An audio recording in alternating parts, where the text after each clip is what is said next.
Добрый вечер, шановные сябры, дорогие аматоры паэзіі беларускай, французскай, паэтычнага перакладу, дарагія аматары Шарля Бадлера, які роўна 200 год таму, 9 красавіка 1821 года нарадзіўся ў Парыжы.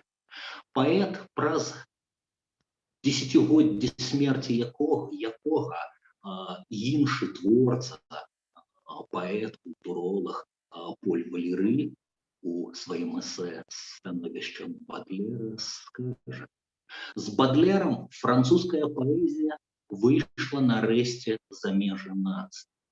Яна прымусіла свет чытаць сябе, яна стала паэзіяй сучаснасці, яна выклікае наследаванне, яна апладняе шматлікія розумы.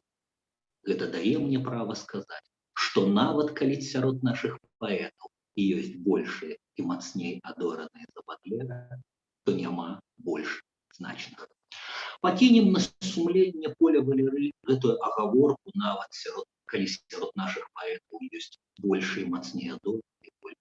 Валеры, безумоўна, меў на ўвазе сябе, але вось гэты працэс перакрачэння паэзіі межаў мовы, ён вельмі слушна, мне здаецца, схапіў.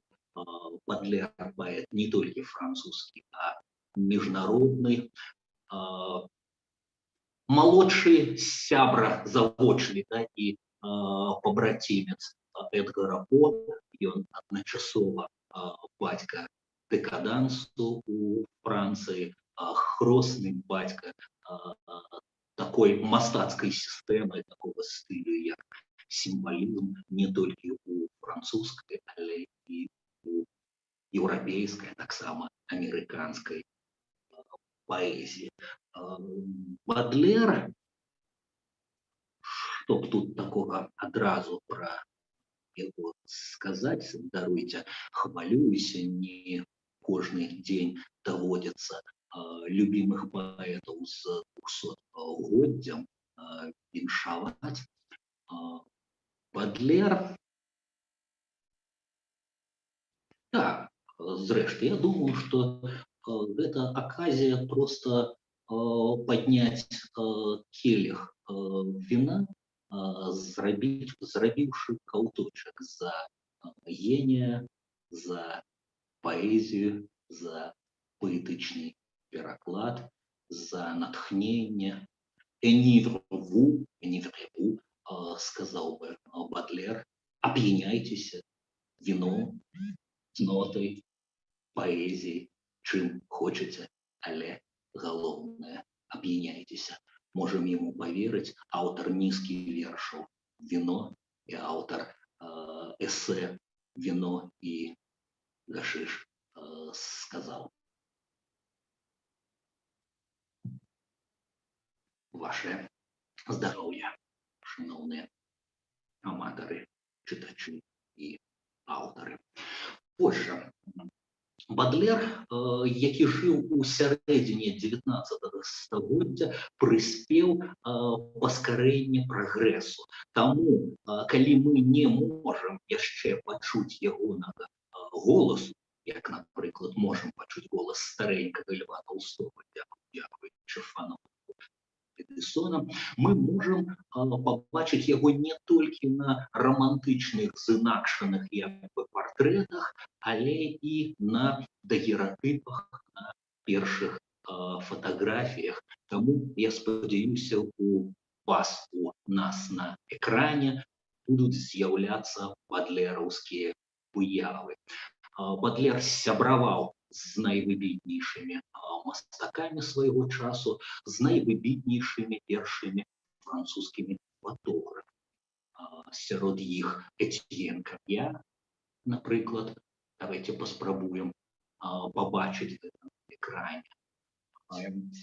Я думаю, што я асабіста не бачу, я бачу сябе у куточку, а экран бачу чорны, але спадзяюся, вось Вось ён, злева у вас может быть найзнакамітейшы портрет Кар'я.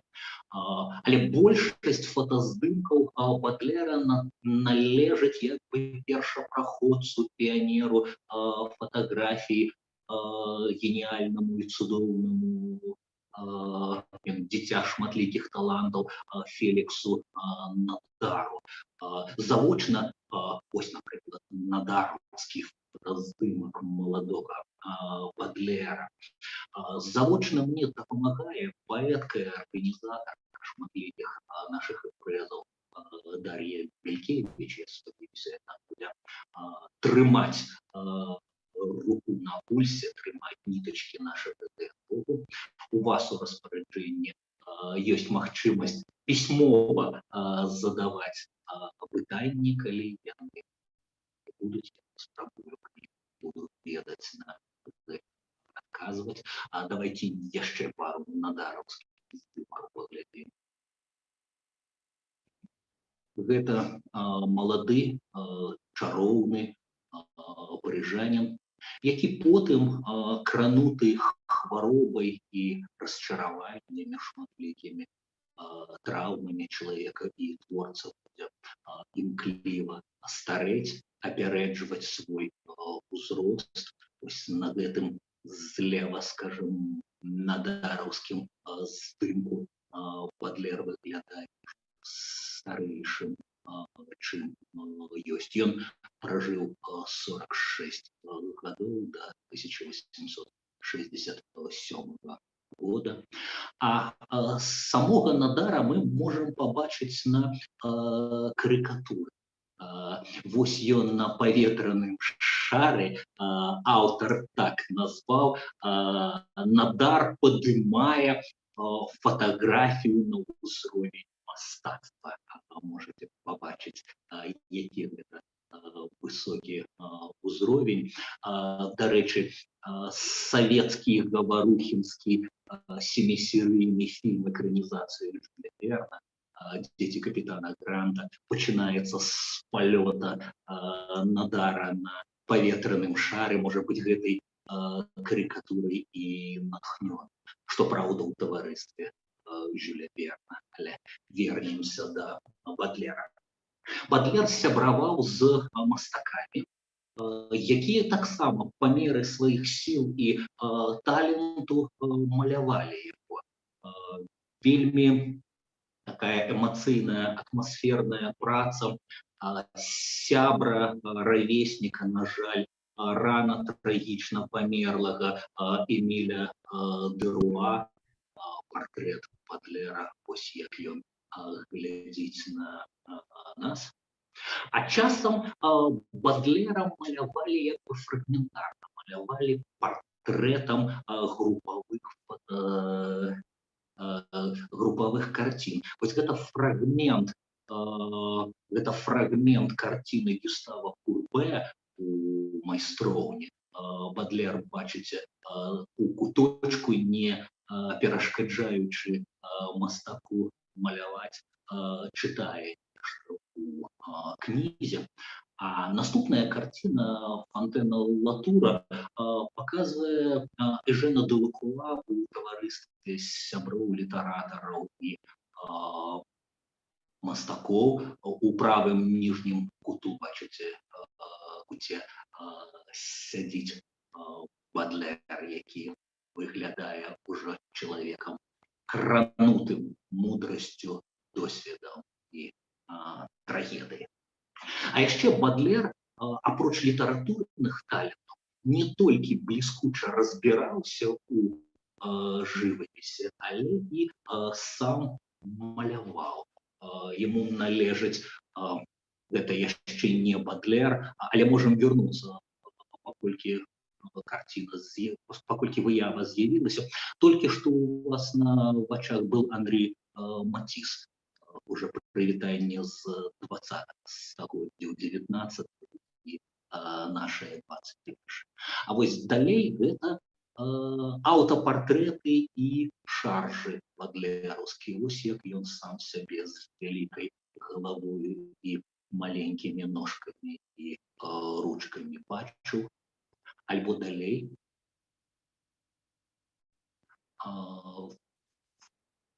Больш сур'ёзныя па атмасферы, да, аўтапартрэты Бадлера, той, который па сярэдзіне хрэстаматыйны, зрэшты і левый часто мільгае, сустракаецца на ягоных кнігах, перакладах, перавыданнях.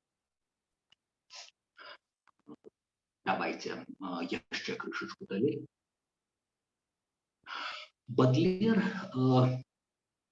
нарадзіўся ў сям'і знакамітага бацькі, палітыка, які выйшаў з сям'і шампанскіх селянаў, але зрабіў кар'еру, быў сенатарам падчас Наполеона, а потым дэманстратыўна сышоў у адстаўку ў эпоху рэстаўрацыі. Быў чалавекам ліберальных перакананняў, шырокіх поглядаў і проста пагоніў мастацтва. У адным з вершаў Бадлер пісаў, што ягоная калыска стаяла ў бібліятэцы. З іншых успамінаў мы дазнаемся, што ён добра памятаў пах фарбы, калі бацька браўся за пэндзаль. А яшчэ у бацькоў Бадлера, гэта не першы шлюб бацькі, вялікая розніца у веку.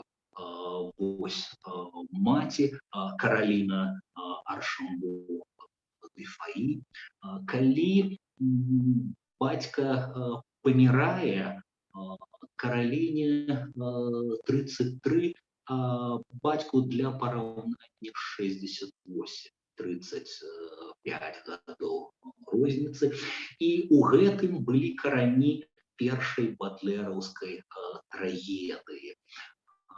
Бадлеру 6 гадоў, калі памірае бацька, і далей пачынаецца паўгады таго, што ён потым напаўіранічна, напаўпяшчотна будзе згадваць як перыяд абсалютнага шчасця.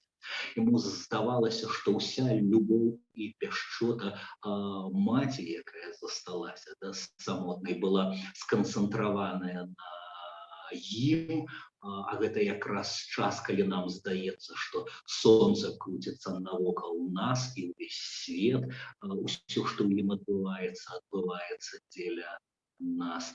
Але праз паўгады здарылася першая траўма і трагедыя.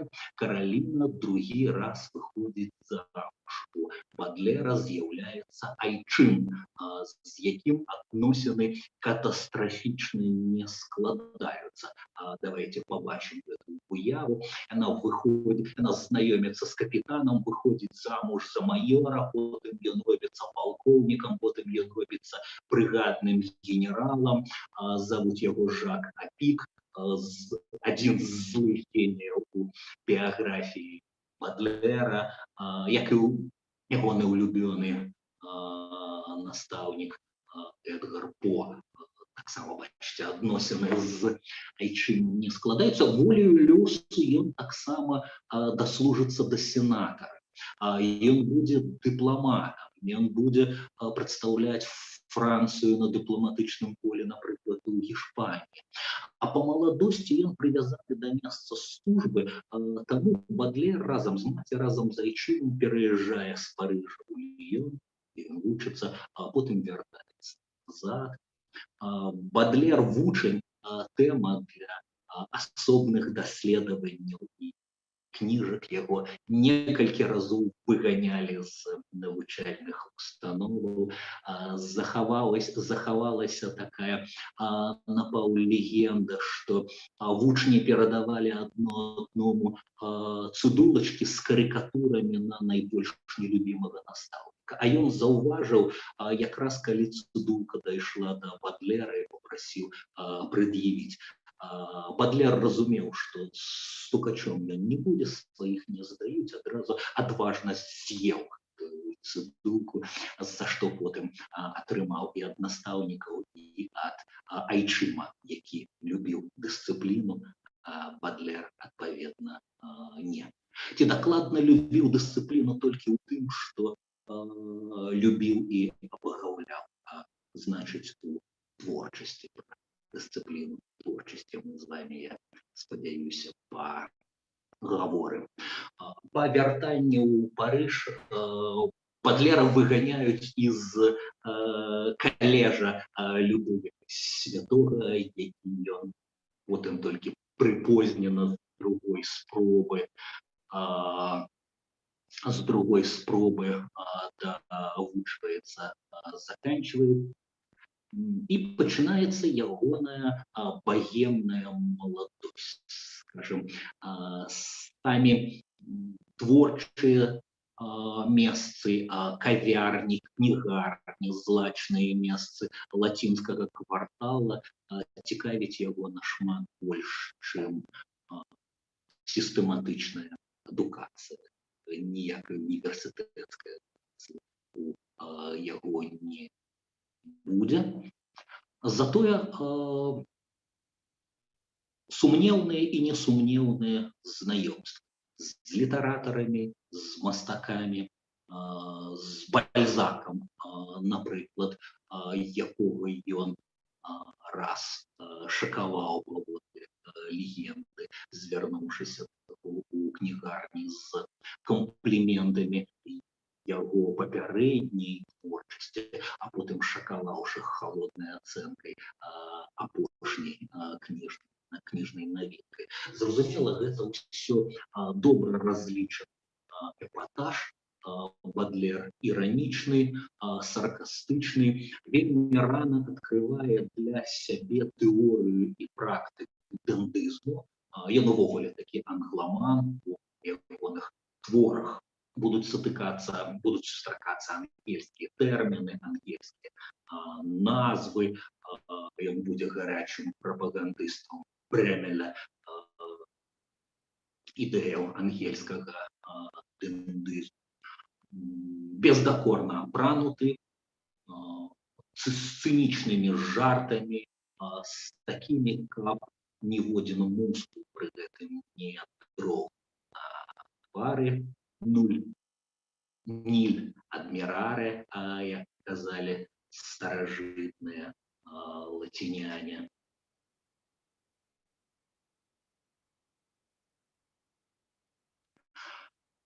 Бадлер досыць рана завязвае беспорядочные, скажем так, контакты з прыўкрасным полам, між іншага, і, может быть, яшчэ большим шоком для сем'і, для айчыму была заява, што ён прагне займацца не юрыспрудэнцыяй і не дыпламатыяй, як хацелася б айчыму, а літаратурай. Бадлера спрабуюць па-свойму ахоўваць не толькі бізуном, але пернікам. Кожнаму такі пернік прыдаўся, каб адвадзіць яго ад свавольства пероў, айчым з маці вырашаюць адправіць Бадлера ў далёкае, ледзь не кругасветнае падарожжа на ветразніку ў Індыю. У далёкае падарожжа, з якога Бадлер самавольна вяртаецца, сказаўшыся хворым і ўпрасіўшы капітана адправіць яго назад, дазволіць назад вярнуцца іншым суднам. Зрэшты, ён пабываў каля берагоў Афрыкі, Мадагаскар, астравы Маўрыкі і Рэюніён. Гэтае адзінае падарожжа потым будзе невычарпальнай крыніцай найпяшчотнейшых, найсампятнейшых успамінаў. Бадлер будзе з нейкай свінцовай мярзотай свайго парыжскага спліну падчас туманоў і дажджоў восеньскай дэпрэсіі ратавацца экзатычнымі успамінамі пра штосьці трапічнае і экватарыяльнае, пра людзей з іншым колерам скуры, пра экзатычныя расліны, пахі, хвалі, ветразі і матросаў. Усё гэта здорава аукнецца Вярнуўшыся, Батлер уступае атрымлівае спадчыну свайго бацькі, круглую паводле тых часоў суму у 75 тысяч франкаў, што давала яму незалежнасць, фінансавую стабільнасць, каб ён больш-менш па-буржуазнаму грашыма распараджаўся, але по-буржуазнаму жыць Батлеру не хацелася. Ён кідаецца грашыма, ён непамяркоўны у тратах, ён марнатраўны, можна сказаць, бліскучы лад жыцця вядзе, і ягоная сям'я уражаная тэмпамі, з якімі пачынаюць таять гэтыя грошы. І ўжо праз пару гадоў сям'я усталёўвае юрыдычную апеку на Батлера. Гэта удар. Ад гэтага моманту, ён, правда, паспеў прасадзіць палову бацькоўскіх грошай, адгэтуль ён не можа распараджацца сваімі фінансамі самастойна. Маці, як бы апекунка, а спецыяльна прызначаны нотарыус, мсье Ансель, штомесяц выдае 200 франкаў на кішэнныя выдаткі. Можна сказаць, гэта другая вялікая душэўная траўма пасля другога шлюбу маці і такіх сабе. Злыя языкі сказалі пра эдыпаўскіх, я скажу пра комплексы, скажем, дацкага прынца Гамлета. Помните, як ён прыходзіць да Гертруды і паказвае ёй два партрэты таго сапраўднага караля і гэтага, які вартая жалю, пародыя на яго. Я пра двух сенатараў, Франсуа Батлера і Жака Апіка. Батлер вельмі рана, чаго грыху таіць, заразіўся сіфілісам, ад чаго будзе пакутаваць дзесяцігоддзі, будзе пакутаваць да канца жыцця. Гэта ўсё аукнецца самымі рознымі ускладненнямі. Праз гэта ён пражыве менш, чым мог бы, раней пачне старэць, у апошні год жыцця перажыве афазію, амаль не зможа размаўляць. Мараліст тут сказаў штосьці пра непазбежнасць правільнага ладу жыцця, як сказаць, рэкламшчык бы сказаў, што каханне рамантычнае, а хвароба не. Беражыце сябе, тым больш, што на свеце ёсць столькі зараз небяспек і трасцаў, сіфіліс, на фоне якіх проста дзіцячыя небяспекі. Батлер пасля фінансавай несамастойнасці, пасля усталявання фінансавай апекі трапляе ў залежнасць ад сваёй працы і пачынае рабіць так, каб жыць з пера. Прычым доўгі час застаецца для сучаснікаў кім заўгодна, але не паэтам. Дзякуючы бацьку, які прышчапіў яму магутную любоў да жывапісу, Батлер дэбютуе як мастацкі крытык. Спачатку сваім салонам 45-го года, 1845, потым салонам 46-го года. Ён наведвае музеі і выставы, ён выступае з разборам сучаснага яму жывапісу. І час паказаў, што ягоная інтуіцыя мела рацыю, што ён прадказаў усё найбольш вартае, прагрэсіўнае, плённае на дзесяцігоддзі, скажем так, на ўзроўні тэндэнцыі. Тое самае будзе з Батлерам музычным крытыкам. Ён адным з першых у Францыі адкрывае музыку Вагнера, прапагандуе, папулярызуе Тангейзера, скажем, прапануе французам. Тангейзер праваліўся ў Парыжы, спрабуе на пальцах патлумачыць, як гэта здорава і чаму значна. У жывапісе, у гэтым вечным змаганні 30-х-40-х паміж романтыкамі і постромантыкамі і класікамі і іх паслядоўнікамі, з усёй любоўю да Энгра і іншых класікаў Бадлер выбірае Делакруа, романтычны французскім жывапісе. Другая пасія, акрамя і другая іпастась творчая, акрамя Бадлера крытыка, усё гэта потым будзе сабрана, дарэчы, пасля смерці ў 68-69 годзе, надрукаваная 2 кніжкамі эстэтычныя каштоўнасці і романтычнае мастацтва. Бадлер пра жывапіс, Бадлер пра музыку, Бадлер пра літаратуру. Другая іпастась Бадлера, Бадлер цудоўны перакладчык свайго часу. Досыць рана ён адкрывае для сябе творчасць ужо згаданага Эдгара По. Я калісьці гартаў календар, кароткі календар жыцця Бадлера, дзе маленькімі літарамі было пазначана першая спроба, а потым другая спроба самагубства, а паміж імі вялізарны курсіў знаёмства з творчасцю Эдгара По.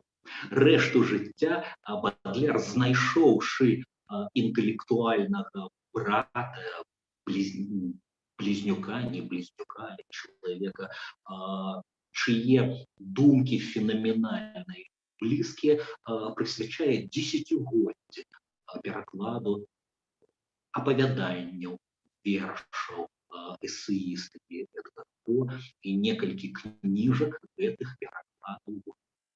Дарэчы, у Францыі, гэта пры тым, што пераклад звычайна састаравае, кожнае пакаленне жадае мець сваіх перакладчыкаў і свае ўзорныя пераклады. А бадлераўскія пераклады дагэтуль з Эдгара По, як і творы самога Бадлера, чытаюцца французамі як класічныя, актуальныя, вечна запатрабаваныя.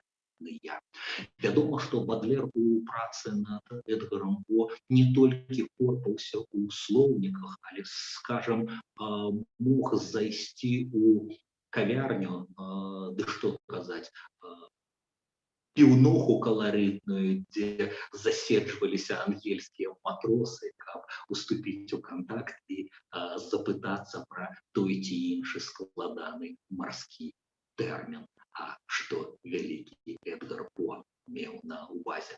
Уяўляю сабе рэакцыю ангельскіх матросаў.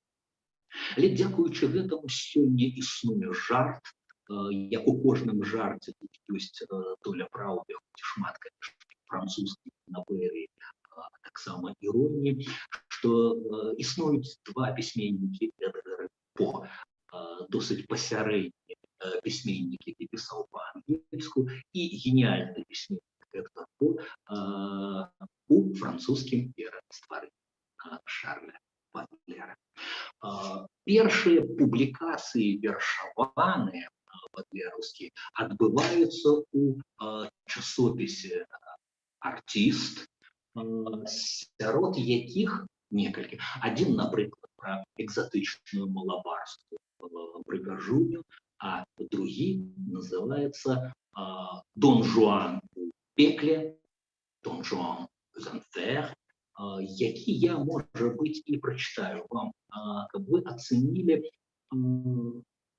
развітанне Бадлера з романтыкай. У гэтым творы Бадлер збольшага яшчэ класічны романтык. Далей ён пачне перарастаць гэтую паэзію. У нашай непростыя гады, месяцы, год хочацца паслаць праменне любові вольным палаўцам. Некалькі год таму меў гонар перакладаць мальераўскага Дон Жуана для свайго улюбёнага тэатру, захоплены дагэтуль, як некаторыя палаўцы ігралі у гэтай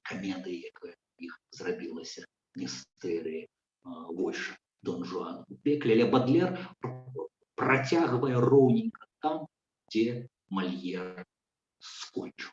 Прывітанне нашаму Гервасію Выліваху. У ноч, калі Жуан сышоў да апрамету, у чоўне гібельным Харона не было. Абражаны жабрак з ухмылкай ледзь прыкметны забраў яго або і ўзяўся за вясло. А побач і рвучы валосся апранашкі ахвярнай чарадой, гатовай на забой, сялянкі з панямі, распусніцы і манашкі крычалі наўздагон: «Вазьмі мяне з сабой!» Крыўляўся з ганарэль і енчыў. Плата, шляхетна плакаўся старэнькі Дон Луіс, бо спарадзіў на свет блюзнерца, сына, ката, што зараз адплыве у апошні свой круіз. Эльвіра, верная і здраджаная донья, у мроях бегла ўслед за лютым сужанцом, каб падзяліўся з ёй усмешкаю з бяздонь, святлейшую за ўсе завод пад вянцом. Каменны камандор, закуты ўвесь у латы, застыў над хвалем, суворым стырнавым. Ты выкляты герой за хвілю ад расплаты не кінуў позірку ні мёртвым, ні жывым. Я, дарэчы, шаноўныя калегі, буду чытаць для вас вось з гэтай невялічкай кніжкі з выяваю Бадлера на вокладцы з выдавецтва Зміцера Коласа, з серыі паэты планеты 2016 года у сваіх перакладах. Калі не, буду спецыяльна агаворваць, чые пераклады чытаць. Бадлер у розных перакладах тэма для асобнага цікавага аповеда і даследавання.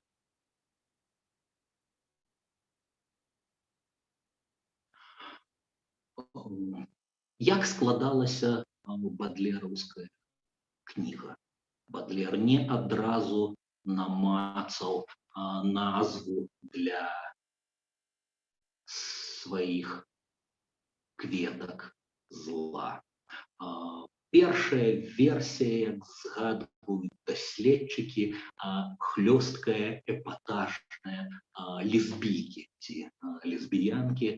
У жаночым каханні Бадлер бачыў выклік усяму буржуазнаму, чаго ён цярпець не мог у Францыі другой імперыі Наполеона III. Яму здавалася, што узаконеныя адносіны патыхаюць прадажнасцю, забіваюць каханне на карані, а выклятыя ці асуджаныя, як ён іх называе, фам дамне, асуджаныя жанчыны, сумленнейшыя, часнейшыя, больш палкія, больш жарстыя, больш сапраўдныя у сваім каханні.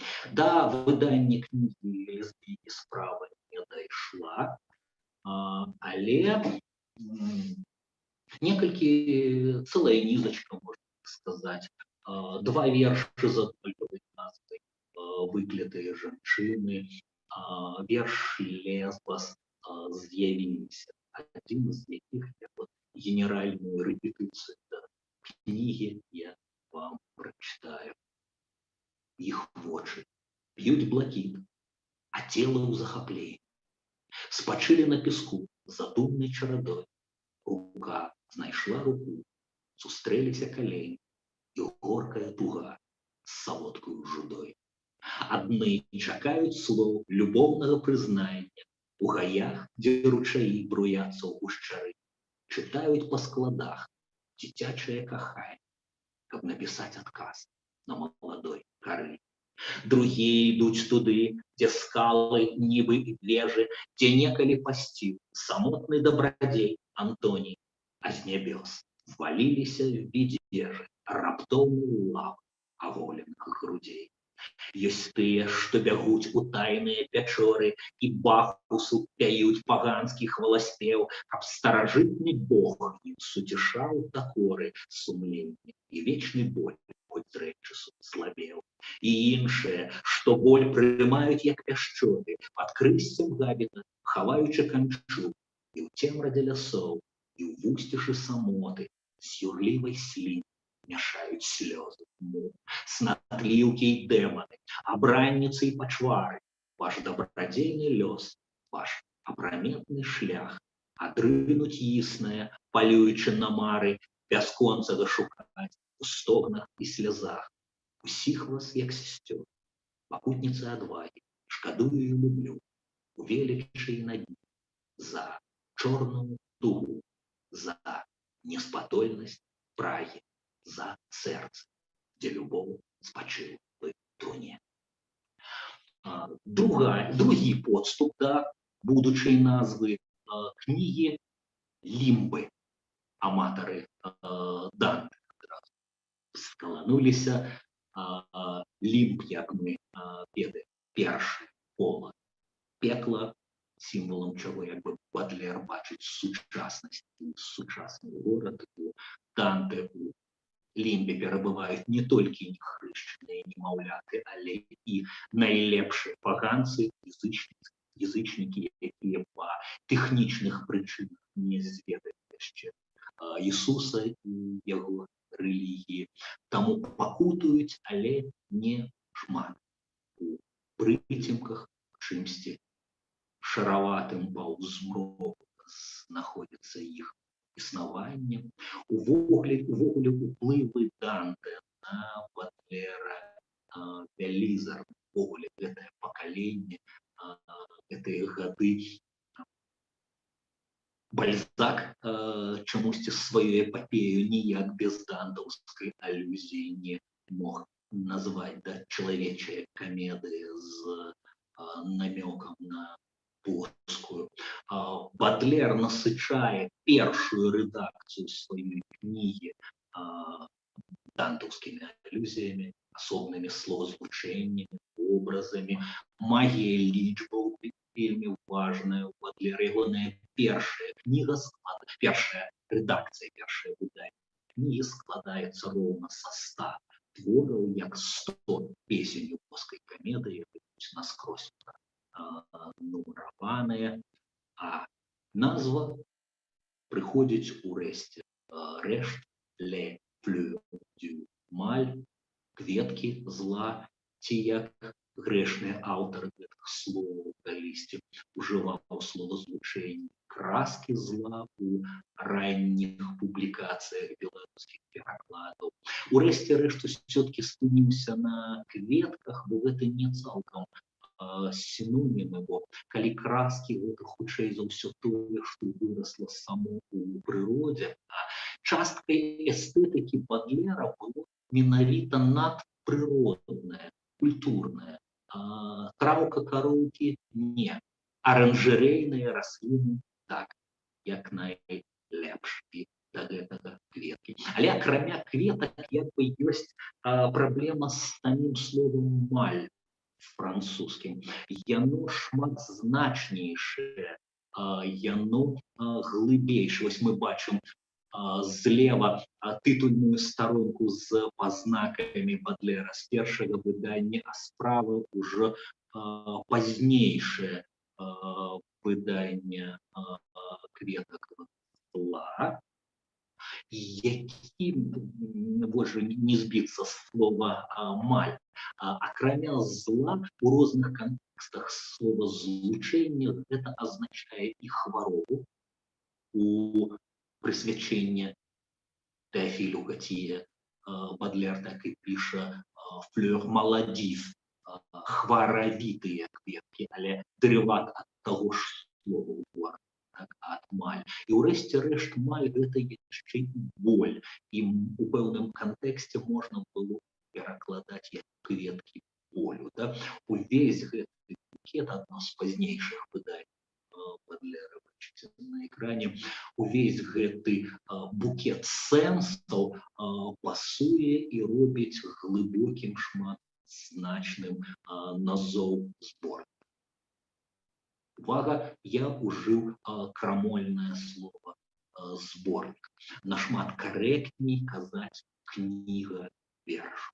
Бадлер, які пісаў у лісце свайму адвакату Анцелю, уявіце сабе адзіноту чалавека, які самымі глыбокімі творчымі перажываннямі дзеліцца з тым, хто метадычна вылучае яму 200 франкаў на месяц па загадзе суду, не маючы з кім больш падзяліцца.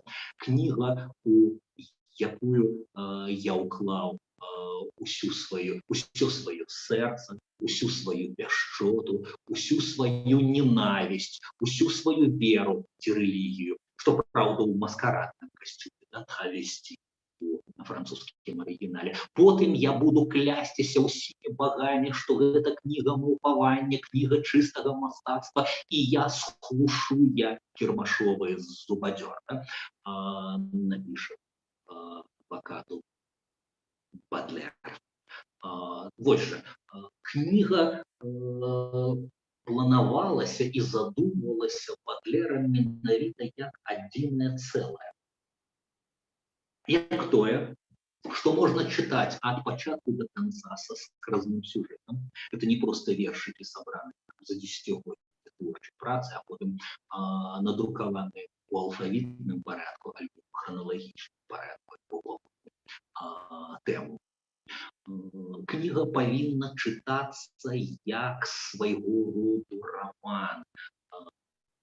Герой і чытач, як чалавечае жыццё, уваходзіць у пэўны лёс, праходзіць усе перыпетыі і выходзіць з гэтай кнігі у смерць, паміж нараджэннем і смерцю гэта ўсё адбываецца. Ніводнага верша нельга памяняць месца. Кніга дзеліцца на цыклы. Найбольшы цыкл дзеліцца на найбольшы раздзел дзеліцца на нізкі, пра што я некалькі словаў мусіў бы сказаць. Найбольшы 3/4 ахоплівае першы з 6 такіх раздзелаў, носіць назву «Сплін і ідэал». Аматары рускага рока, мімаходам, падзякуйце Бадлеру за папулярызацыю гэтага слова. Менавіта праз Бадлера яно пакідае межы выключна ангельскай мовы, так на ангельскі манер праз 2 «е» Бадлер і піша яго, ужываючы як сінонім. Зараз на экране з'явілася гэтае слово, яно аукнецца праз 10 год. Скажем так, гэта покладка кнігі вершаў прозай, але яна з'явіцца крышачку пазней. У ім таксама фігуруе сплін, але ўжо парыжскі сплін де Парі. Але хай сабе будзе на экране, не перашкаджае.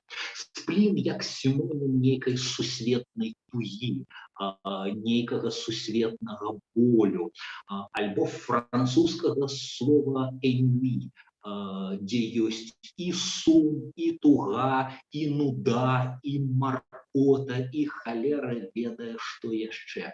На шчасце, мы ў сваёй гаротнай гісторыі маем такія доўгія сінанімічныя рады да словаў кепскіх і такія кароткія сінанімічныя рады да радасці і шчасця, што наша мова створаная для перакладаў Бадлера тады, калі ён намацвае і апісвае свой і сусветны сплін. Ідэал – гэта як бы супрацьлег, полюс, паміж якімі хістаецца лірычны герой. Даследчыкі кажуць, што, можа быць, лагічней было б назваць наадварот ідэал і сплін. На пачатку нізкі больш вершаў ідэальных, напрыканцы больш як бы сплінетычных, але мілагучнасць, а Бадлер перадусім паэт і гучай перад перадусім патрабавала сплін ідэал. Сярод такіх ідэальных вершаў менш, але гэта вершы пра мастацтва, пра любімых мастакоў, пра творчае пакліканне, пра узнёслыя парывы і гэтак далей. Вершы спліна пра тугу, якая засмоктвае, пра бясконцыя дажджы, пра хваробу, якая расце ў паэта, якую ён не называе па імені, але тым не менш, пра адзіноту, неразумення і гэтак далей, і гэтак далей, і гэтак далей. Але яшчэ да таго, як пачынаецца гэты першы вялікі раздзел, Бадлер дае да сваёй кнігі уступ. О лектур, да чытача, уступ праграмны, дзе адразу як бы з кулакамі, можна сказаць, кідаецца ў бой, пачынае даваць аплевухі сваёй сучаснасці, сваім чытачам, каб нечакана скончыць самакрытыкай, паказаўшы, што і ён плоть ад плоці, так насамрэч уся тая хвароба, усе тыя абвінавачанні, якія ён збудаваў, ён назірае на ўласным матэрыяле і даследуе на сябе самі. Паслухайце гэтыя жорсткія строфы.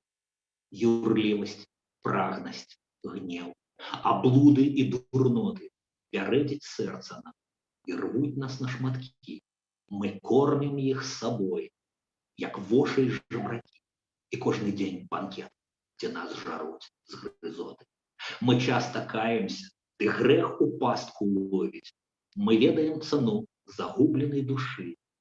Ды ён вядзе сваё, пакайся і грашы. І з новымі слязьмі вяртаемся на стол. Мы спім пад коўдрай зла, але не спіць ніколі. Алхімік сатана, тройчы вялікі мах, варожыць над агнём, здзяйсняючы замах на золата душы і срэбра добрай волі. Ён душаў лялькавод, ніводная не ўцекла з ягонай нітачкі. Усе прыйшлі на ўрок і танчым у брыдзе за крокам новы крок. Усё далей у змрок, усё бліжэй да пекла. Як гібкі лавелас старенькую блудніцу, упалюе і прыпадзе да высохлых грудзей. І хочацца яму, хоць можа ўсё радзей, ось так і мы ніяк не можам супыніцца. Бо наш уласны мозг нам болей не належыць. Там сотні дэманаў, гадючае кубло. Усё, што ў нас было, ператварыўшы ў зло. Мы дыхаем жыццё, а выдыхаем нежыць. Калі забойства нас не давялі да плахі, калі падман і гвалт не прывялі ў турму, дык не таму, што мы анёл, а таму, што подленькіх людзей яшчэ спыняюць страхі. Але паміж усіх шакалаў і пантэраў, між скарпіонаў, змей і ненажэрных псоў, між грэшных дэманаў у пекле ўсіх часоў, між гнюсных паўзуноў і лютых падлажэраў, я зведаў самую жахлівую пачвару. Яна не рыкае і не мае кіпцюроў, адзіным позіркам высмоктвае ўсю кроў, адзіным позіхам свет прынясе ў ахвяру. Яе завуць нуда, ёй смех у болі і страце, пакурвае гашыш і мроіць пра нажы. Ты з гэтай кобраю знаёмы? Адкажы, мой кемлівы чытач, мой крывадушны брат. Hypocrite lecteur, mon semblable, mon frère. На прыканцы мы даведваемся, што гэты хітрамудры крывадушны чытач, двайнік і брат самога паэта ці самога лірычнага героя.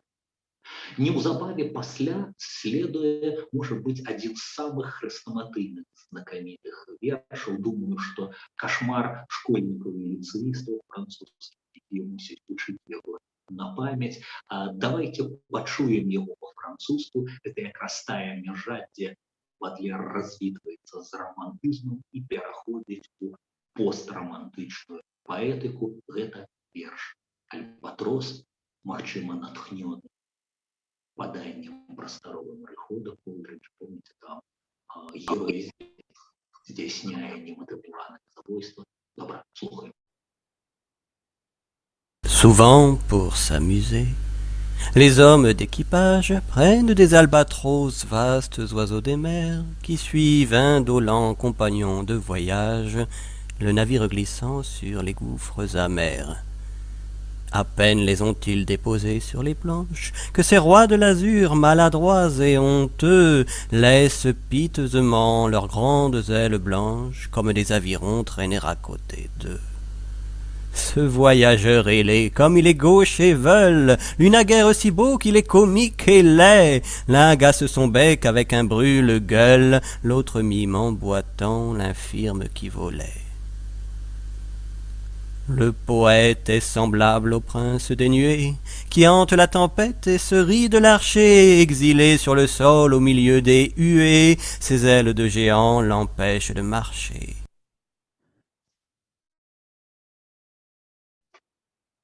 Дякую, французские читачи, аматоры Бадлера, які записали своим голосом Альбатроса.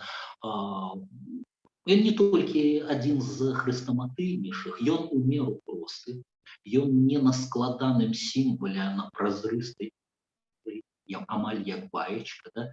3 страфы пра жывёльны свет, пра птушку, якая терпіць здзекі, і 4-я безмаральна раскрываецца лёс, тому што гаворка не толькі пра Альбатроса, але і пра паэта. Але ёсць тут пунктик, які выходзіць далёка па-за межамі романтыкі. У романтыкаў звычайна хтосьці іншы ва ўсім вінаваты. Неспрыяльная гісторыя, атачэнне іншае, тупы натоўп, презренная чернь, сказали русские романтики. У Бадлера усе ліхтугі Альбатроса як бы закладваюць у ім самім. Тое самае, што дапамагае лётаць у паветры, перашкаджае хадзіць па зямлі. Гіганцкія волатаўскія крылы. Альбатрос адзін з самых перакладальных і на беларускую мову. Ёсць некалькі версій. Юрка Гаўрук у 20 стагоддзі, Андрэй Касцюкевіч у 21. І Степан Лихадзіеўскі, такі папулярызатар, прафесор, ввогуле Бадлера часта перакладалі, пацярпеў, асуджаны, высланыя у сталінскія часы. Позже Лихадзіеўскі асеў у Ташкенце, кіраваў там кафедрай замежнай літаратуры, Бадлера. Чытануў некалькі радочкаў. Часта ловяць сабе на забаву матросы, там, дзе горкая бездна, ні знаку зямлі, белых птахаў, вялізных марскіх альбатросаў, што рашыліся суправаджаць караблі. Ну, у мяне да гэтага перакладу стараннага, з любоўю да Бадлера зробленага, 2 прэтэнзіі. Першае, калі чытаеш пераклады дзесяткамі і паўсюль сустракаеш гэтую рыфму матросаў, альбатросаў, якая адсутнічае ў арыгінале, да? Па-французску не матрос.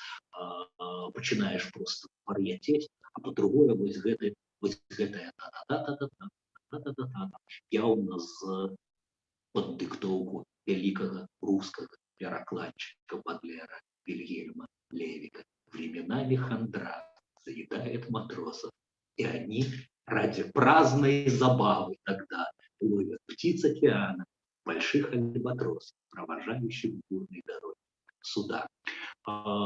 Русский перакладчик и теоретик перакладу, критик перакладу светлой памяти Евген Быковский написал эссе «Очень крупная дичь», проанализовавший десятки спробов разных русских перакладов Альбатроса. Альбатроса, між іншых, сярод добрых перакладаў Альбатроса зрабіла нобелеўская лаўрэатка Віслава Шымборская па-польску.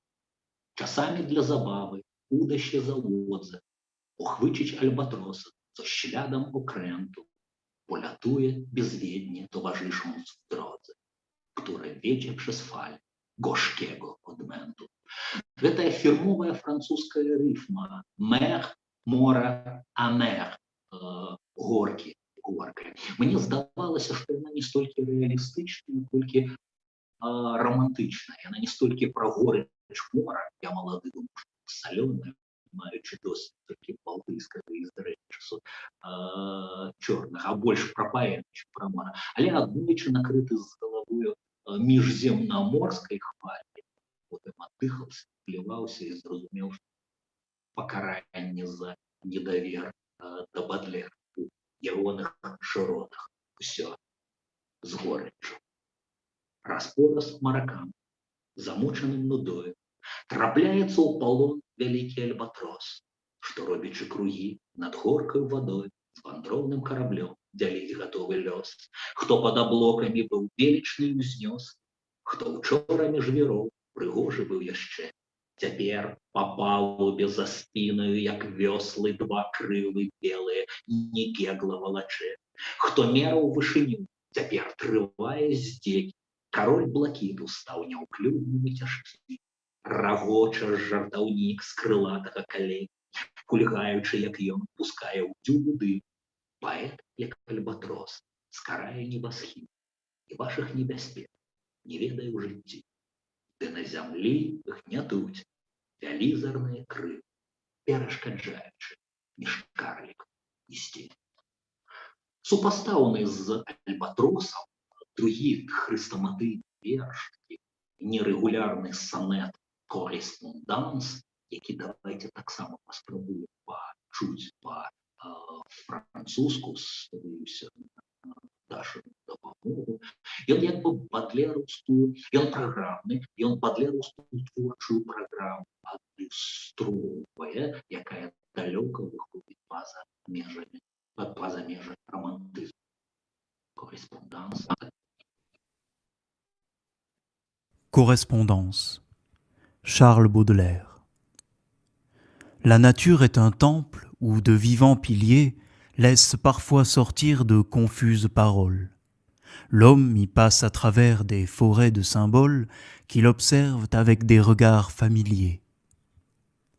Comme de longs échos qui de loin se confondent dans une ténébreuse et profonde unité, vaste comme la nuit et comme la clarté, les parfums, les couleurs et les sons se répondent. Il est des parfums frais comme des chairs d'enfants, doux comme les hautbois, verts comme les prairies, et d'autres corrompus, riches et triomphants, ayant l'expansion des choses infinies, comme l'ambre, le musc, le benjoin et l'encens, qui chantent les transports de l'esprit et des sens. Природа, мудрый храм, где таямнічых слоў, ты чуеш водгуль ад кожнай калоны. Ідзеш праз цымбаляў, гушчар адушыўлёны, што сочыць за табой з увагаю сяброў. Як рэха, што ў гарах, вяртаецца не ўтоеш, як шэпты ў цішыні і ў цемраве агні, так водар, колер, гук у самай глыбіні зліваюцца ў адно і азначаюць тое ж. Ёсць водары. Адзін зялёны быццам луг, салодкі як габой, як плод дзіцяці свежы, другі разбэшчаны, раскошай бабіць дух і неасяжнага нам пашырае меж. Так мускус, ладан, нар, смак надаюць жыццю, шаленствы, розуму, парывы, пачуццю. Водары зялёныя быццам лугі, салодкія, як гукі габою, свежыя, як плод дзіцяці. Чалавек больш прыземлены тут ужо выклікаў бы хуткую дапамогу і здаў у вар'ятню чалавека, які так чувае свет, так, как псіхіятры лекавалі ад сінестэзіі. Разам з тым для Бадлера, якога, як мяне калісьці хваля, накрыла тэорыя шведскага містыка Сведенборга, тэорыя сусветнай аналогіі альбо адпаведнасці. Усё, што мы маем у нашым земным, адчувальным нашымі пяццю пачуццямі свеце, ёсць толькі адбіткі, адлюстраванні нейкага небеснага першавога. Ну, тут Платон нам здалёк кланяецца і філосаф платонікі. Але усе яны, паколькі маюць агульнае паходжанне, яны звязаныя між сабою таненькімі, незаўважнымі вачыма нітачкамі падабенства. І вось ад сапраўднага творцы залежыць гэтае нябачнае адчуць, інтуітыўна намацаць. І Бадлер рэшту сваёй творчасці прысвяціў гэтым аналогіям суб'ектыўнага і аб'ектыўнага. Рэчам, якія існуюць, і людзям, якія існуюць як бы асобна ад яго, і ягоным персанальным суб'ектыўным перажываннем. Праз гэта, скажем, Сартр, вялікі філосаф у сваёй фундаментальнай кнізе пра Бадлера сфармуляваў: нам, простым смяротным, дастаткова глядзець на свет, а Бадлер глядзіць на сваё ўспрыманне свету, не на дом, дым, аблокі, а на тое, як ён бачыць гэтыя аблокі, гэты дом, гэты дым, як бы паказваючы аналогіі між сабою і аб'ектыўна, нібыта аб'ектыўна існым светам. Так у Бадлера адбываецца і у любоўных вершах. Пачынаецца найцікавейшае. Тут як бы феміністкі могуць устрывожыцца, бо Бадлер відавочна карыстаецца жанчынай як сродкам, як трамплінам, які падкідвае яго у пэўныя вышыні. Даследчыкі ўздоўж і ўпоперак як бы апісалі любоўную паэзію Бадлера, падзялілі яе на 3 цыклы з 3 галоўнымі жанчынамі звязаны. Зараз мы пабачым выяву Жанны Дюваль, чароўнай крэолкі з Гаіці, удзельніцай, як бы акторка, якая грала у эпізодных ролях у тэатрах, але кармілася не гэтым. Гэта, дарэчы, малюнкі Бадлера, маладая жа Дюваль. І хай яна, можа быць, застанецца, пакуль я буду чытаць вам, а можа зірнем, як праз 20 год Жанна, уже стомленую, разбитую той же хваробай, што і Бадлера, побачыў Эдуард Мане, папярэднік французскіх імпрэсіяністаў, каханка паэта, называецца гэтая карціна. Вершы, прысвечаныя Жанне, яны найбольш плоскія, найбольш палкія, найбольш на земной страсці завязаныя, гавораць даследчыкі, але гэта толькі першы іхны слой. Мы не бачым, фактычна у вершы «Танец змеі» мы не бачым ніякага танцу. Мусіў бы быць стриптиз, аголеная жанчына танчыць для свайго каханка, затое мы бачым рафінаваныя асацыяцыі, якія паўстаюць у Бадлера з гэтай нагоды. Можа быць, для пачатку добра. Гэтым разам я спачатку прачытаю беларускі пераклад, а потым мы паслухаем арыгінал у музычным перастварэнні. Le serpent qui danse, танец змеі. Глядзеў бы на любое тело, п'янеў ад красы, каб скура твоя зіхацела, твае валасы ахутвалі пахам салодкім і горкім, як дым, у моры духмяным, зіхоткім, блакітным, рудым, як ветер, што ранней парою у ветразе б'е, душу мою клічуць памрою небёсы твае, ні слодычы, ані гаркоты ў вачэй глыбіні, адно серабро і пазалота ў халоднай гульні, рытмічныя звівы такія і постаць твая чаруюць, нібыта лякія, танцуе змея, у рухах пагойдванне колу, пустынь шырыня, лянотна ківаецца голову, нібы сланіня. Ты бездань, што ў буры звярэе і б'е ў карабель, углы, занураючы рэі, нібыта ў купель, ад хваляў няма паратунку, у лядовую таль, цячэ плынь твайго пацалунку, шляхетны крышталь, нібы пераможны і горкі, багемскі напой, што ў сэрцы запальвае зоркі і завецца табой.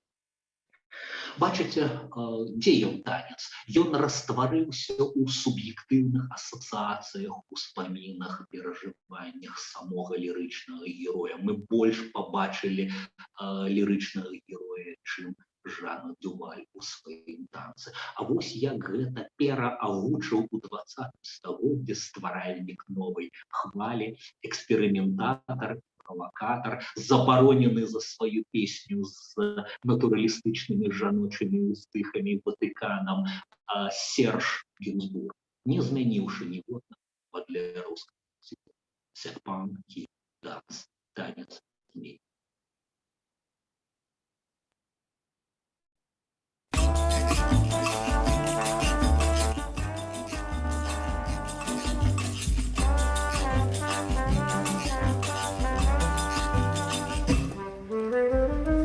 Que j'aime voir, chair indolente, de ton corps si beau, comme une étoffe vacillante miroiter la peau. Sur ta chevelure profonde, aux acres parfums, mer odorante et vagabonde, aux flots bleus et bruns, comme un navire qui s'éveille au vent du matin. Mon âme rêveuse appareille pour un ciel lointain. Tes yeux où rien ne se révèle de doux ni d'amer sont de bijoux froids où se mêle l'or avec le fer. À te voir marcher en cadence, belle d'abandon, on dirait un serpent qui danse au bout d'un bâton. Sous le fardeau de ta paresse, ta tête d'enfant se balance avec la mollesse d'un jeune éléphant. Et ton corps se penche et s'allonge comme un fin vaisseau qui roule bord sur bord et plonge ses vergues dans l'eau. Comme un flot grossi par la fonte des glaciers grondants, quand l'eau de ta bouche remonte au bord de tes dents. Je crois boire un vin de bohème, amer et vainqueur, un ciel liquide qui parsème d'étoiles mon cœur.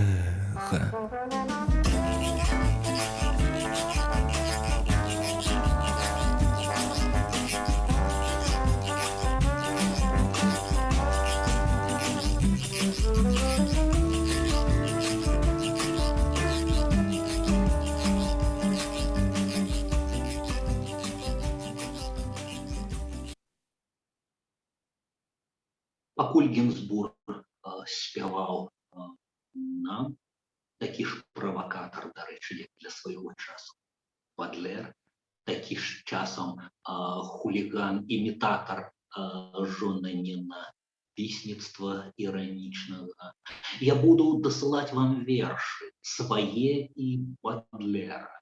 Вы ўсё адно не адчуеце розніцы з перапіскаў, з перапіскі Шарля Гинзбурга. Пакуль я слухаў, прыйшло вітанне з Таронты ад дарагой Тоні Гулько.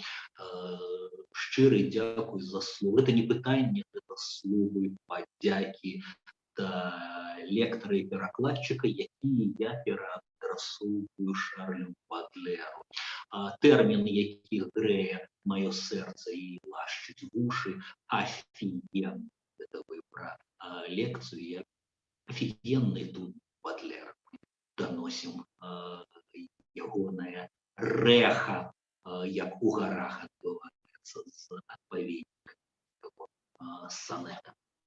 Магчыма, зараз вы возьмеце свае словы назад, бо я прачытаю адзін з самых эпатажных бадлераўскіх вершаў, але не спяшайцеся выключацца. Як толькі абурыцеся, даслухайце да канца. Верш глыбейшы, чым ягоны эфектны і брутальны пачатак. Верш «Шаронь», «Падліна» ці «Падла», як яго пераклаў Юркаў у свае часы. Ён у некалькіх перакладах беларускіх існуе. Андрэй Касцюкевіч. Зрэшты, я думаю, я адзін тут самотна адзначаю ў Беларусі 200-годдзя. Неўзабаве з'явіцца 4-й красавіцкі нумар часопіса «Полымя» з некалькімі новымі бадлераўскімі перакладамі Андрэя Касцюкевіча. Там будзе і «Падліна». Чакайце, чытайце, а пакуль слухайце тое, што я вам наперакладаў. Каханая моя, вы помните хвіліну, цудоўнай раніцы тае, сцяжыну, паварот, і гідкую падліну, і позу, і смурод яе, задраўшы ляшкі ўверх, грашовай прасталыткай, што прадае сваё дабро, яна адкрыла нам, застыўшы ў позе брыдкай, атруты поўнае нутро. А сонца смажыла ўсё гэтае смуродніце, выпрагнула спаліць на тло, па дробных частачках вяртаючы прыроду, што цэлым некалі было. Здавалася, шкілет, як рэдкасная кветка, цвіце ў магільным харастве. Ты пахла так, што вы загіды неба свет, ледзь не самлей на траве. Над рэшткамі гула, забыўшы адпачынак, вясёлых мухаў карусель, а з чэрава паўзлі дывізіі лічынак, нібы густы, жывы кісель. Бо гэта ўсё жыло, шумела чорным морам, як хваля, што да ног паўзла. Каму бяскрыўдная, каго атруціць морам у свеце паўдабра паўзла. Ды гэты свет гучаў танчэй і немаверна, за ціхі ветер утрысці.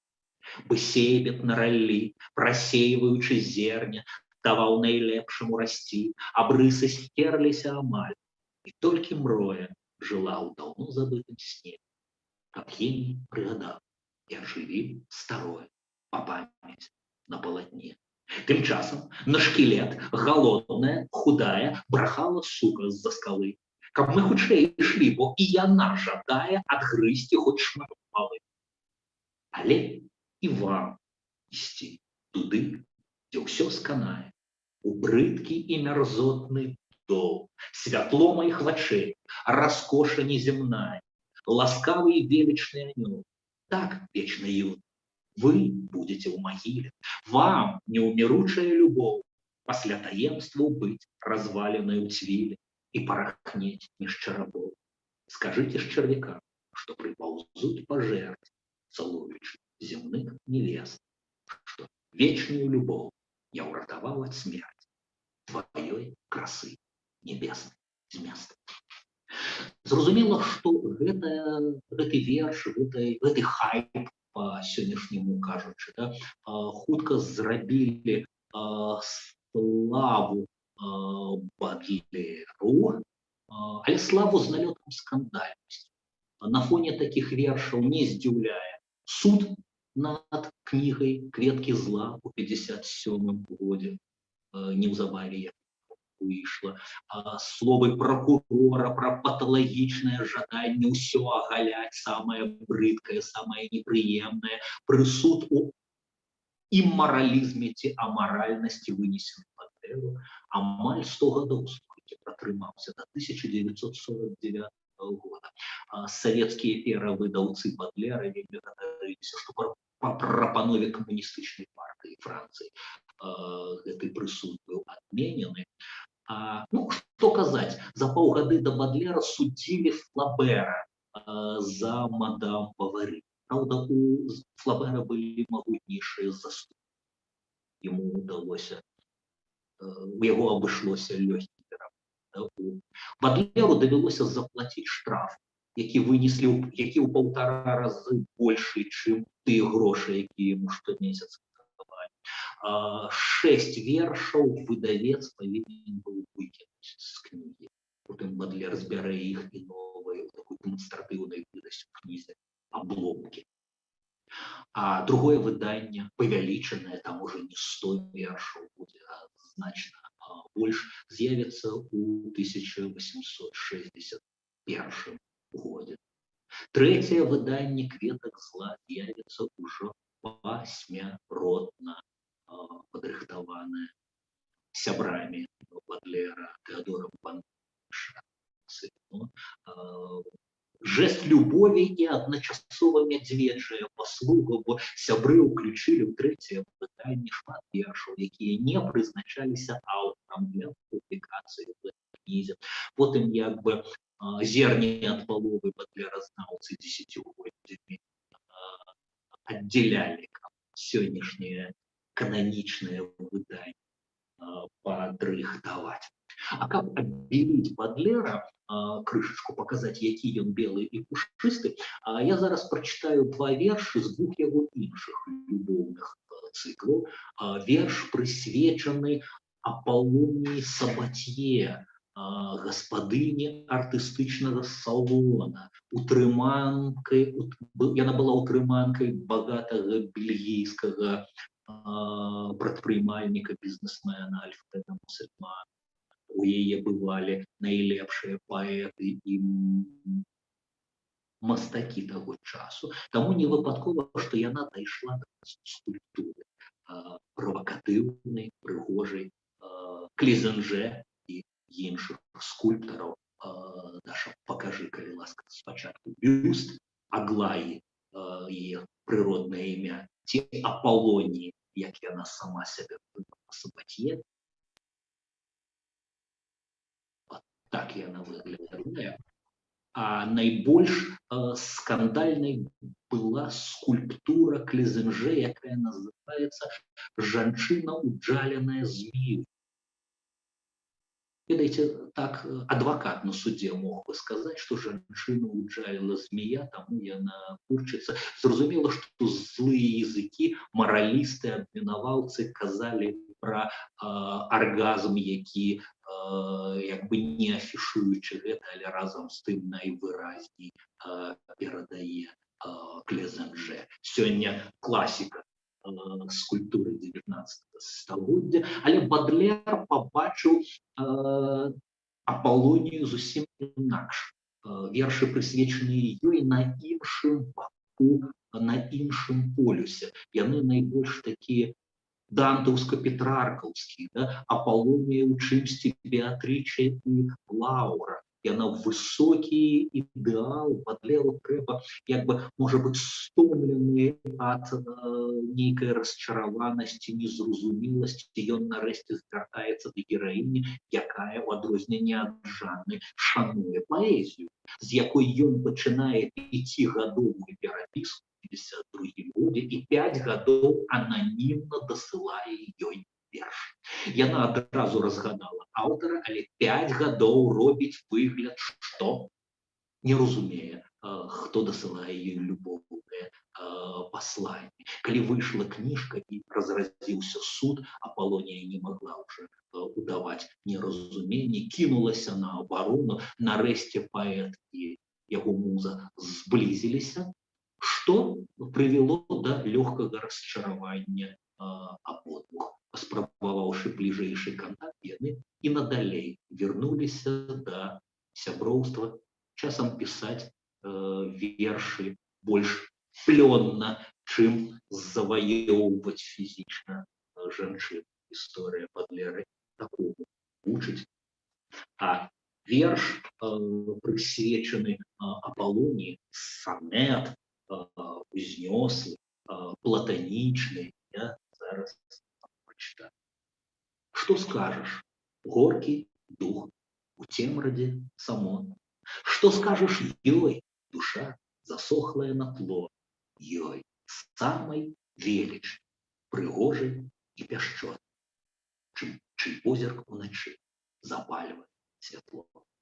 Пяяць дзень пры дні яе красу і ўладу, што мудрай дабрынёй нам зяе з вышыні, яе нябесны дар, анёльскую спагаду.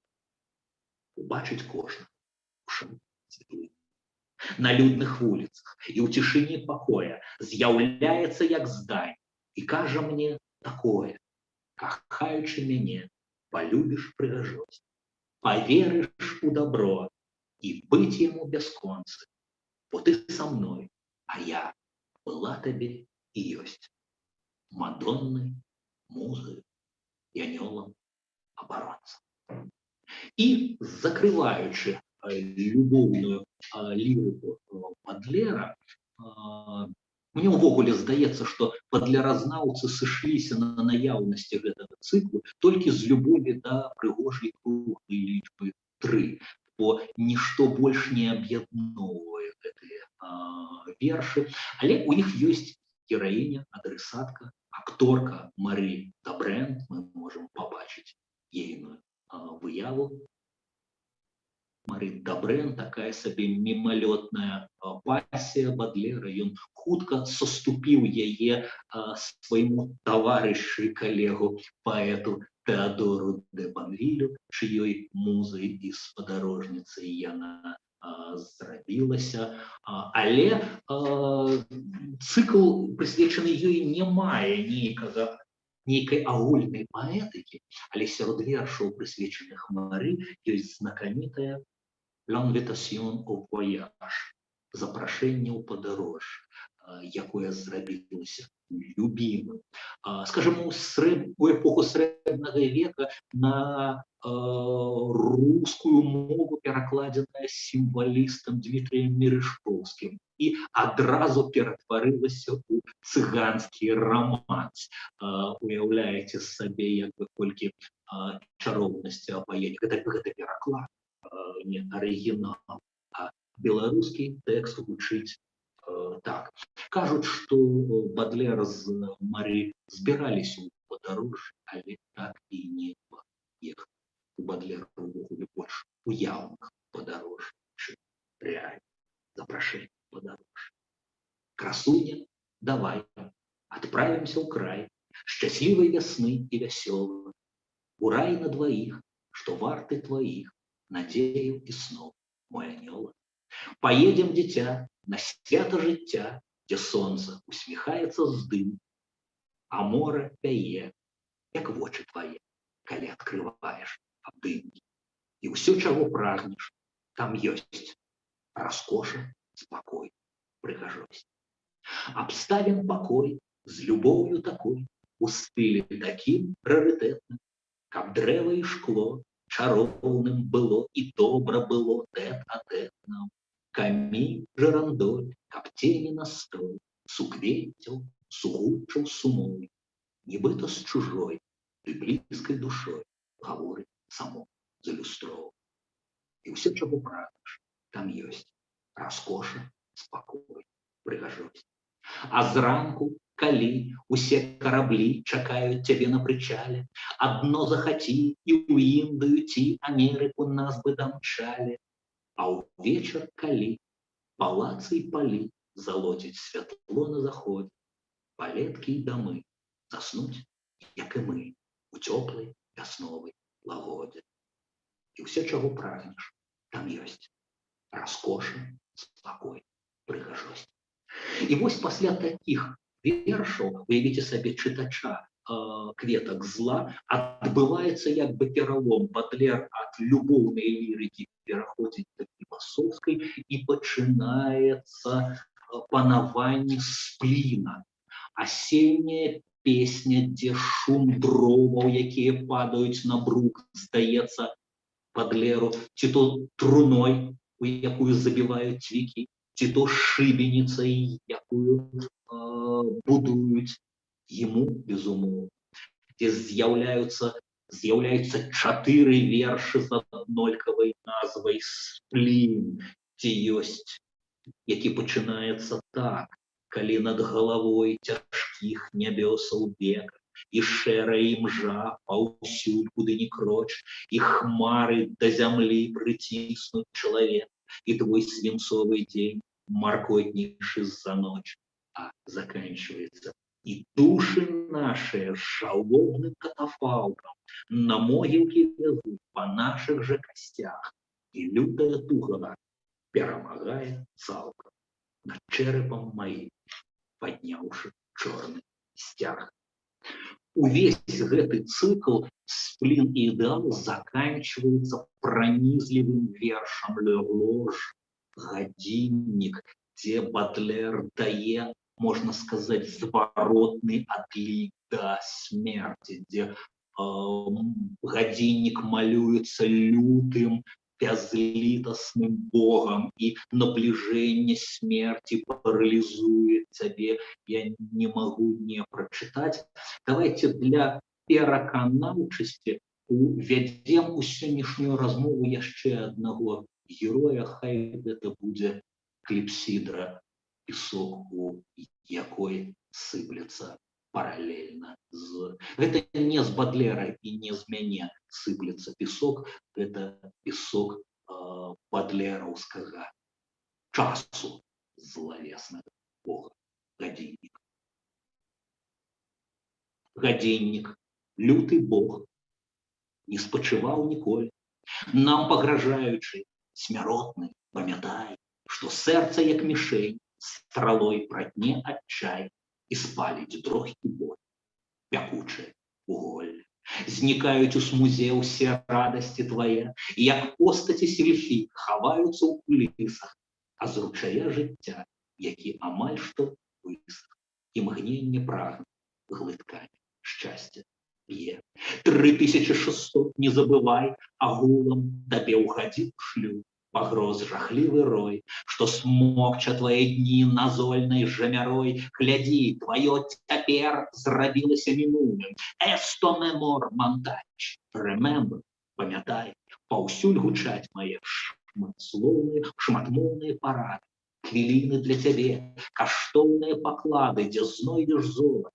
Шукай яго, гультай, не забывай, што час з людзьмі гуляе прагна, але не прайграе ніколі. Памятай, спыняецца ў пяску гадзіннік уручай, дзень скончыўся, і цябе чакае ночы багна, і боскі вы, здзяйсняючы закон, атрынутай табой нявіннай жонкі зноў, і твой апошні схоў за позняе грызоты абвесціць вырак. Досі, памры, прыйшоў твой скон. Бачыце, фіску у гадзінніку выявілася прыкладна столькі, колькі радкоў у вершы, што завяршае «Сплин і ідэал». Ён выявіўся прарочым, жыццё Бадлера выявілася кароткім і трагічным, але слава ягоная доўгая і, слухайце, усе ў свеце, готы, аматары дэпрэсіі, тэарэтыкі і практыкі самагубстваў у 20 стагоддзі нанова і нанова адкрываюць для сябе Бадлера. Зрэшты, арыгінал, прыкладам можа быць арыгінал, які зрабіла песню культавая спявачка некалькіх пакаленняў, самая паспяховая, дзесьці паміж эстрадай і чымсьці крышачку амбітнейшым, але нагамі цалкам на эстрадзе. Мілен Фармер на музыку Ларана Бутана, самый паспяховы яе альбом «Ainsi soit-je», пачынаецца гэтую песню. Давайте побачым вас.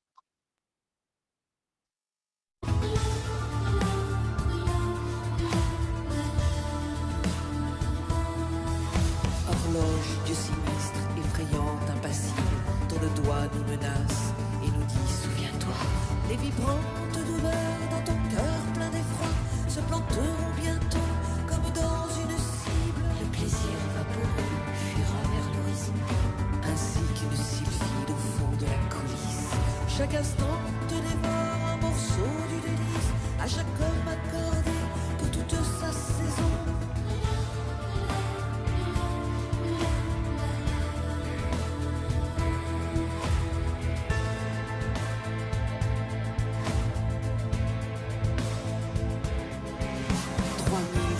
Fois par heure, la seconde chuchote. Souviens-toi, rapide avec sa voix, d'insecte maintenant dit je suis autrefois, et j'ai pompé ta vie avec ma trompe immonde. Remember, souviens-toi, prodigue, estomac. Mon gosier de métal parle toutes les langues.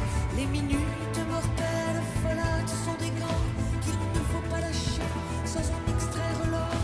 Souviens-toi que le temps est un joueur vide qui gagne sans tricher, à tout coup c'est la loi. Le jour décroît, la mieux commande, souviens-toi, le gouffre a toujours soif, la clepsydre se vide.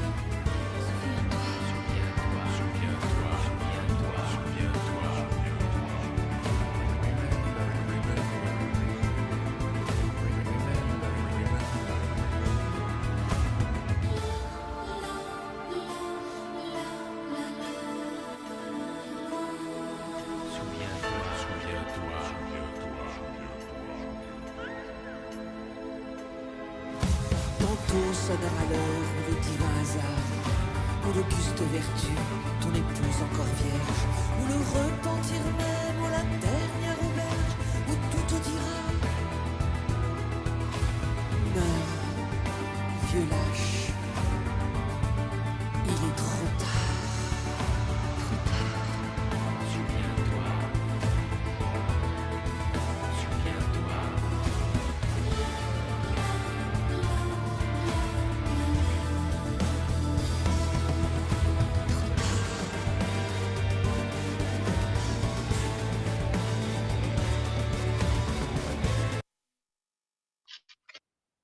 Слухаю бадлераўскае «Souviens-toi, souviens-toi», памятай, памятай, і разумею, што і сам нагадваю сёння марнатраўца, які губляе час, парушае усякі рэгламент, і мушу быць далей звыш і звыш лаканічны. Мы разобраліся з 3 чвэрцямі бадлераўскай кніжкі больш грунтоўна. Далей даслоўна некалькі слоў. Далей усё як у чалавечым жыцці. Парыжскія карціны, нізачка, дзе чалавек праходзіць выпрабаванне вялікім горадам, найбольш урбаністычнай, найбольш звязанай з бадлераўскай эстэтыкай модэрн-ідэ і кнігі да сучаснасці, з адзінотаю у натоўпе, з мімалётнымі сустрэчамі з тымі, з кім так напраўду сустрэцца не ўдасца ніяк. Верш, куды трапіў амаль рэвалюцыйны знакаміты лебедь, дзе дэкларуецца хворая, як бы балючая памяць, якой служыць паэт, які не ўправе забываць пра матросаў, загубленых у акеане, пераможаных, вязняў, пра многіх яшчэ. Нізка вершаў, невялічкая нізка, якая называецца «Віно», якая ў чымсьці паралельная бадлераўскаму трактату «Штучны рай», трактату пра наркотыкі, якраз складаецца з бадлерам напісаных частак пра віно і гашыш, і бадлерам перакладзе кнігі Томаса де Квінсі «Споведь ангельскага опера». Я пераклаў з вінных вершаў толькі адзін, няхай ён прагучыць, буду нават у адной руцэ трымаць бакал з тостам за Бадлера, а з другой чытаць «Le vin des amants», «Вино каханкаў», як блізка райскія прасторы. Нашто нам цуглі, лейц, шпоры, калі бярэм за скакуна бутэльку воската віна? Мы, шестикрылые каханки, у сёмым небе лихоманки, и усё ближей рукой достань. Усё реально наше здание. У нашем пьяным небосхиле два параллельные сляды. Рука у руце, спыніся, хвиля, ляці без стомы і нуды, уж як брат з каханою сястрою у штучнай выры нашай мроі.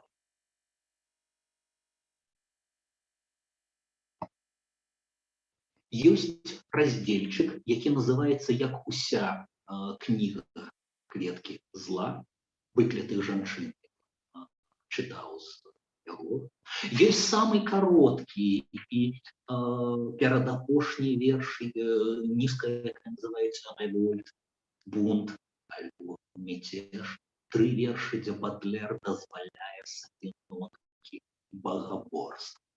Праходзіць бачці герой кнігі праз такое выпрабаванне.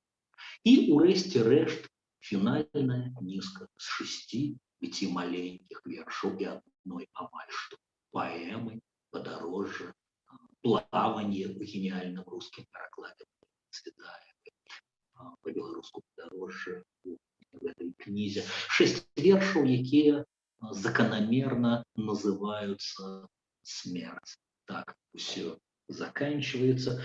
Бадлер як бы узваживая плюсы и минусы, вагается, модное у нас прошлый год слово эмоционное, да, захопление и надея на смерть, уратует чимсьці посмяротна счастливым, да тотального страху, альбо пекельным покаранням, альбо тым, что далей увогуле нічога, ці не самая жахлівая перспектыва.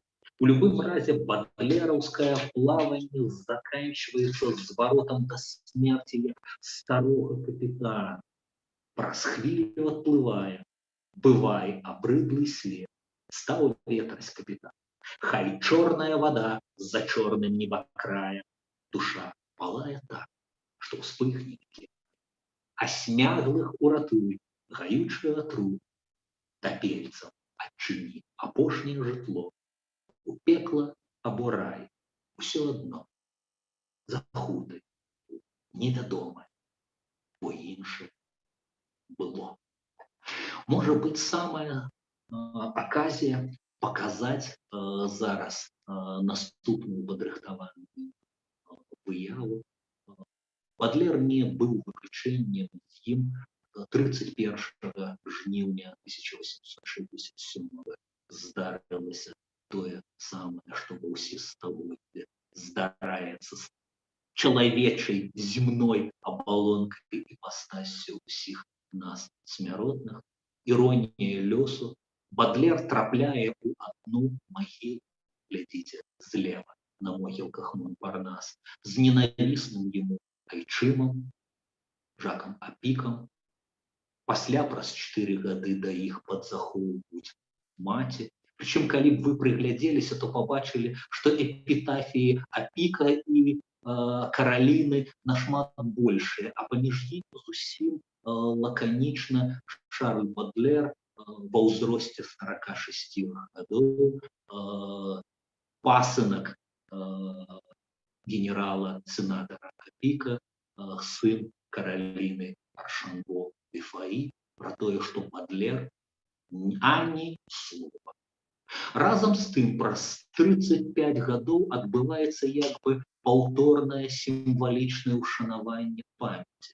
На могілках жа Монпарнас урачыста ставяць, абвесціўшы падпіску папярэднюю, да, аматары шматлікія ўжо творчасці Бадлера, кенотаф, так званую, да, сімвалічную пустую магілу, помнік, не закіданы, не схаваны між іншымі магіламі, да якога цяжка прайсці, а на скрыжаванні алею.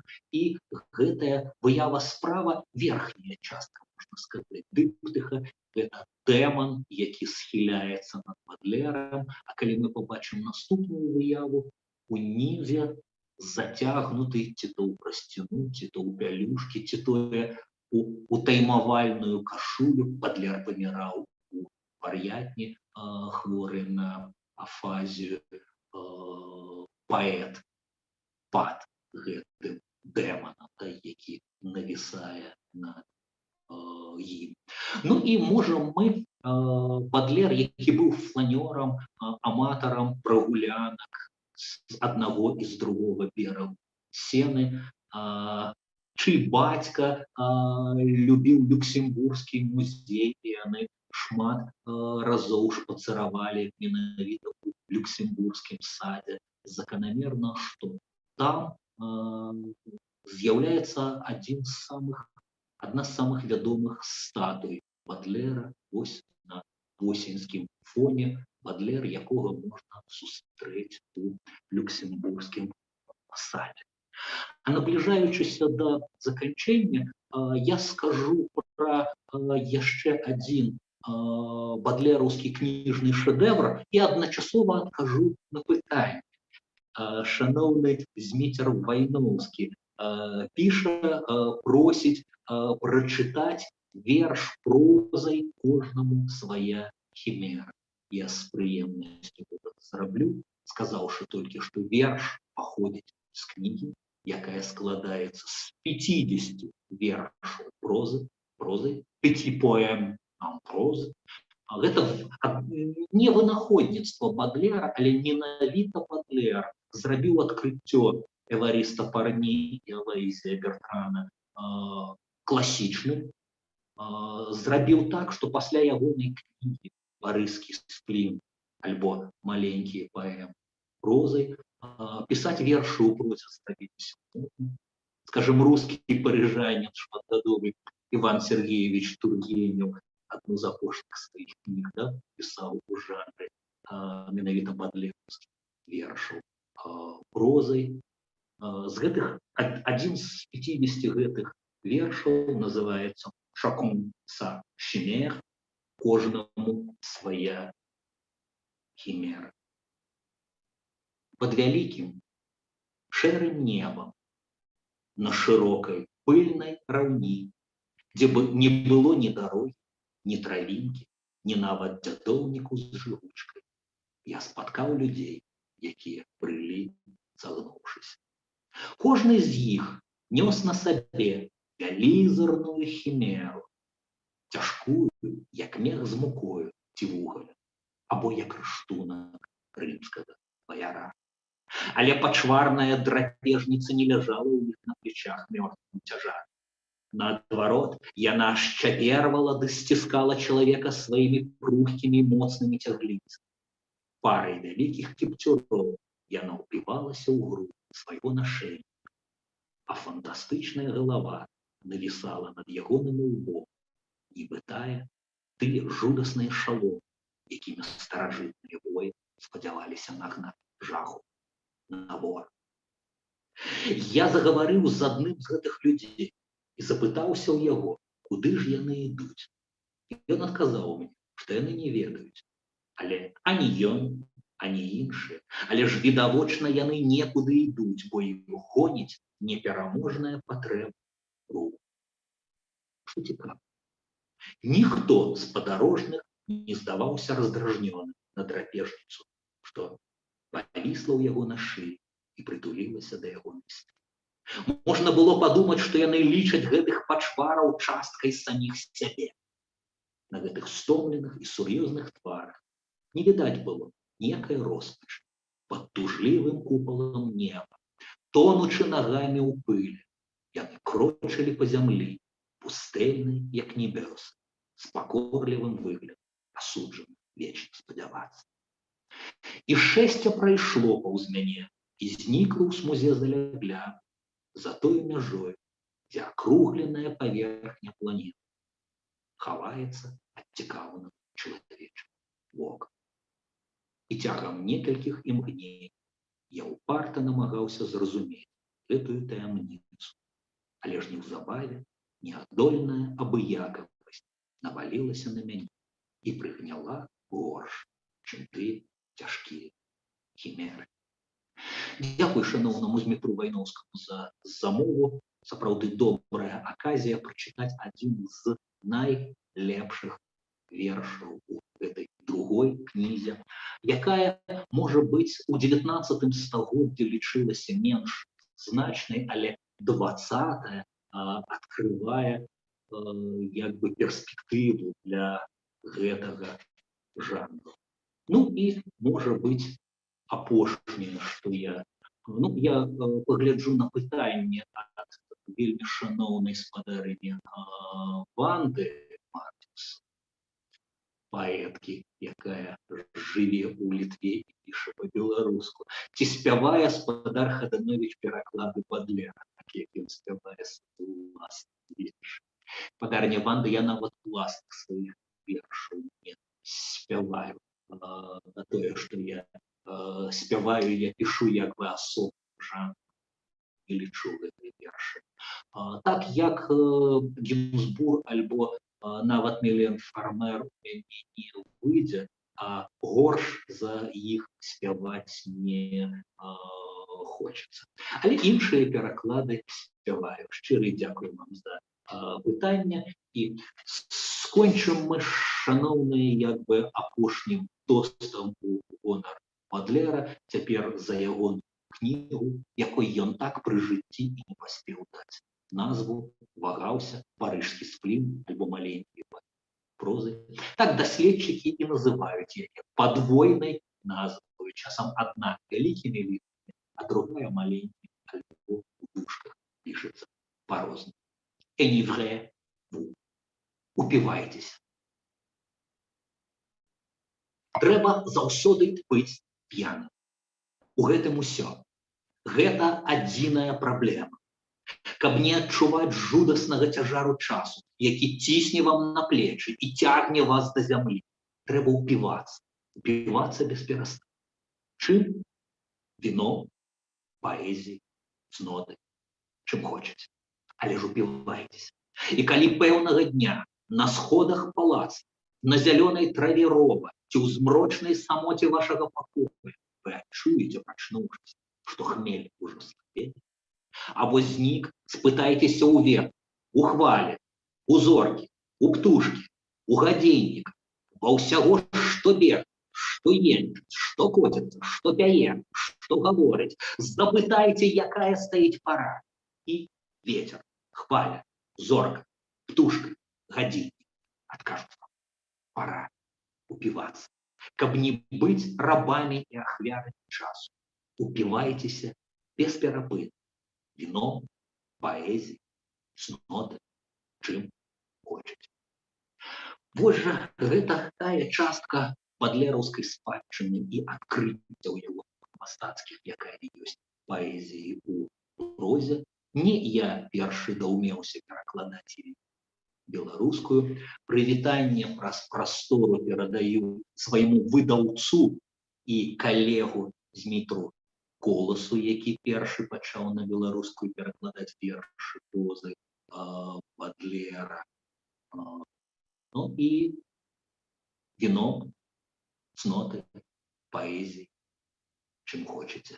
Але толькі так мы гэтае змрочнае валадарства часу паводле Бадлера, калі ім верыць, пераадолеем. Дзякуй вельмі шаноўнай дарагой Дар'і Белькевіч за дапамогу тэхнічную падчас гэтай лекцыі, як і ўсяму беларускаму пэну.